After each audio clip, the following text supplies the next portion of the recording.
Hello friends, good morning. তোমরা সবাই কেমন আছো বন্ধুরা? আশা করি সবাই ভালো আছো, আমিও ভালো আছি। এই গরমে সকালে আর আজকে আর রুটি খেতে ইচ্ছা করলো না। রুটির সাথে তরকারি, আবার তরকারি করো। আজকে আর বিশেষ তরকারি করবো না। কি রান্না করছি তোমাদের কাছে আমি ভিডিওর মাধ্যমে অবশ্যই নিয়ে আসবো বন্ধুরা।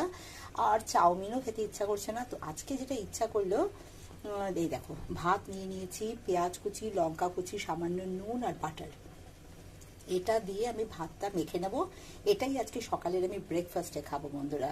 তোমরা কে কে এরকম খাবার খেতে ভালোবাসো? একটু ডাল সেদ্ধ থাকলে খুব ভালো হতো, এটার সাথে একটু মুসুরি ডাল সেদ্ধ বা একটু ডালের বড়া, খুবই ভালো লাগে এই ধরনের খাবার খেতে।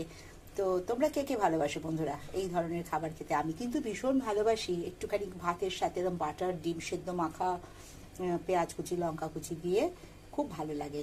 এটা আপাতত আমি সকালের ব্রেকফাস্ট খাচ্ছি। এবার তোমরা দেখতে থাকো আমি দুপুরের লাঞ্চের জন্য কি বানাবো। তবে